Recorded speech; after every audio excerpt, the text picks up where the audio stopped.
your confocal, then you'll have to take off this condenser and put this one on. Does that make sense? So take it off. It's pretty simple.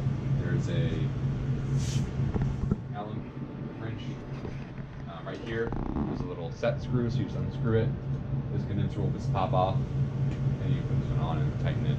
It's relatively simple. But there's only 2 internal detectors on here for confocal, so it's not like the greatest confocal right now. It doesn't have many detectors, but it would still get great images. It would just be slower because with more detectors you can image faster.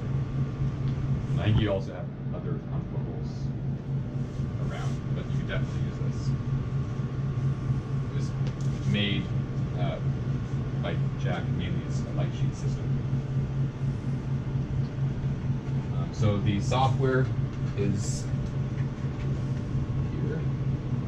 It's the LASX software, so Leica Application Suite X.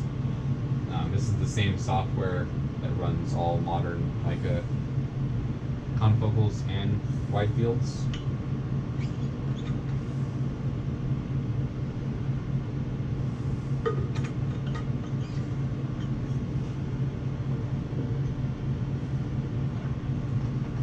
Come to this splash screen, you'll either select Machine DLS, which is going to look for that DLS condenser, or Machine.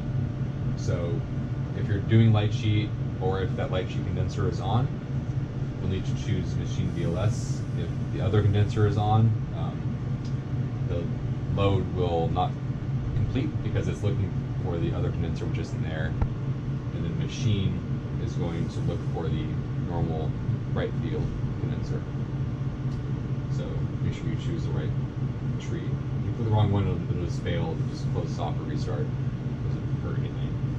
And the microscope will just be the DMI8. That'll be default. It's the stand. And you just hit OK. And it will load everything.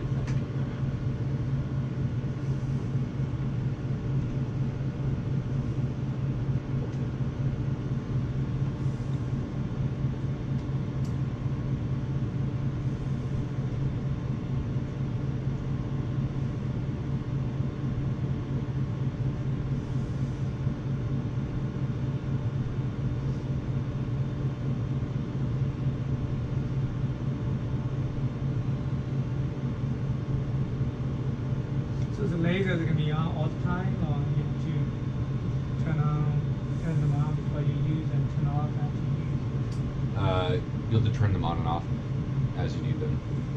So when you first turn on the system, I'll show you in the software how to turn on the lasers. There is an argon laser in here, so there are rules with the turn on and shut down for argon lasers. So argon lasers have a lot of heat output. That's why there's this big black air tube.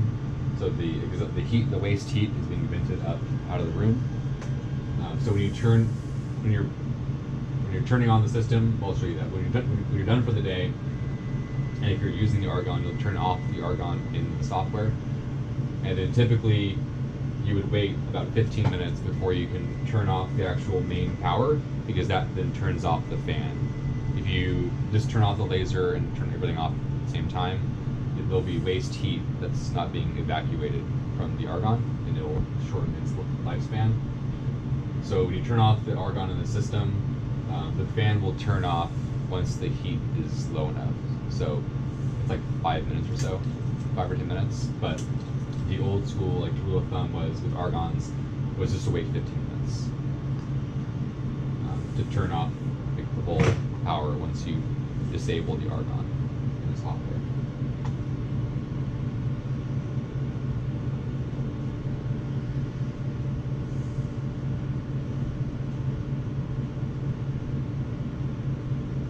Takes a little while to boot. A lot of things that has to boot up.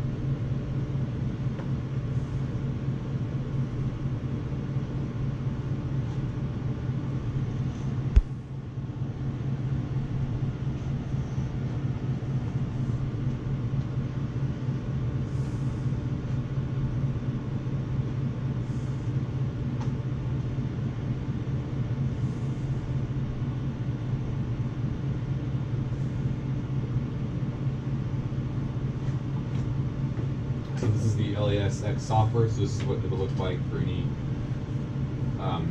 confocal. These are the confocal. This is like the confocal view. So confocal settings, any stack lasers, detectors. Your lasers are going to turn them on via this button. They're already on because I was using it earlier. This is a 405 diode, 4042 diode. So GAPI's CFB. Your argon, solid state ESC 561 for your red and 633 for your bar red. The argon is the only laser that has a laser power setting. So all these are solid state or solid state ESC lasers. So they're basically, once you turn them on, they're at 100%. And then you select how much hits your sample via normal laser selector control. With the argon, you have to set a main power for the actual unit itself. So that'll be 20%. Typical argon settings are between 20 and 30%. This is the new argon, so it's going to have a lot of power output. So 20% would be good. We can close this now. And then to do light sheet, we're going to click this button, drop down up here. And so there's typical confocal, fret, frap, other things. Here's light sheet. So click that, and it's going to change the hardware settings, and it'll change your view to like a light sheet wizard, because there's a lot of setup involved in light sheet. So this is the workflow, or wizard, as it's called by some people. So there's three main steps. There's detection, illumination, and optimization. So the goal with light sheet, with all these settings, is you have your illumination objective pointing up, you have your sample, and then you have your detection objective. So the distance you have to set is to make sure that your sample is visible in the detection objective. So this distance is set to make sure that your camera can actually see the sample. And then your detection objective is kind of fixed in place. You don't move it up or down. It's looking at the sample.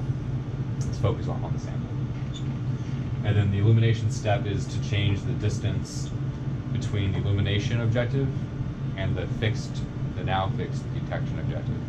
Because we need to be able to form a sheet of light across those mirrors. So we need the focal plane of the detection objective to be focused on that mirror.